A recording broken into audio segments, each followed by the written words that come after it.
పురంధేశ్వరి గారు ఇచ్చిన ఆదేశాలని తూచా తప్పకుండా ప్రతి ఒక్క దళిత బూతుల్లో కూడా అనేక మంది దళితుల్ని ఏజెంట్లుగా పెట్టడం, అదే విధంగా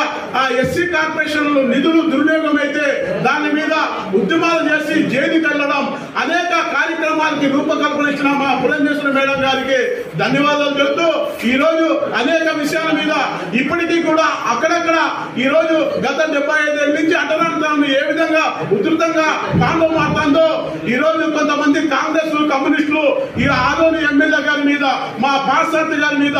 అవాకులు చెవాకులు పేరుతూ ఈ రోజు ఆయన ఏదో కులం గురించో లేకుంటే ఇంకో గురించో ఆయన చెప్పినట్టుగా ఈ యొక్క కమ్యూనిస్టులు కాంగ్రెస్లు సోషల్ మీడియాలో తప్పుడు వార్తలు పెట్టి ఈ రోజు ప్రాపగండ చేసి భారతీయ జనతా పార్టీకి గత 30 ఏళ్లుగా వీళ్ళు వ్యతిరేకిస్తున్నా కూడా ఈ రోజు దళితులు పెద్ద ఎత్తున సపోర్ట్ చేసి మేడం గారు లాంటి వాళ్ళు యొక్క ఆశీస్సులు పొంది ఇప్పుడే మీరు చూసాం మన Gannavaram present YCP present sarpanch గారు సౌజన్య గారు మేడం గారి యొక్క సమక్షంలో చేరడం ముఖ్యమైన గన్నవరం యొక్క ఒక అసెంబ్లీ హెడ్ క్వార్టర్ లో ఉండే ఒక దళిత మహిళ సర్పంచ్ పొంది చేరడం, అదే విధంగా అదే వైసీపీకి చెందిన మాజీ శాసనసభ్యులు మురళీకృష్ణ గారు ఈ రోజు మేడం గారి యొక్క ఆధ్వర్యంలో చేరడం ఇది ఒక పెద్ద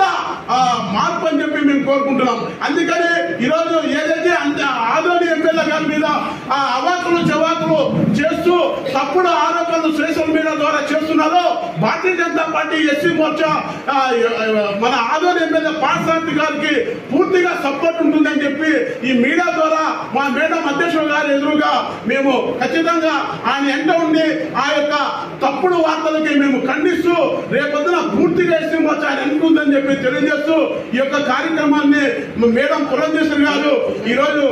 ప్రారంభించిందిగా కోరుతూ అనేక జాతీయ కార్యక్రమాలు ఈ రోజు 6 కార్యక్రమాలు జాతీయ పార్టీ ఎస్సీ మోర్చా ఇచ్చింది. దాన్ని విధి విధానం కూడా మేము ఈ కార్యాచరణలో తెలుస్తున్నాం. కాబట్టి ఈ యొక్క సందర్భాన్ని కార్యక్రమ సమావేశాన్ని మీడియాను ఉద్దేశించి మేడం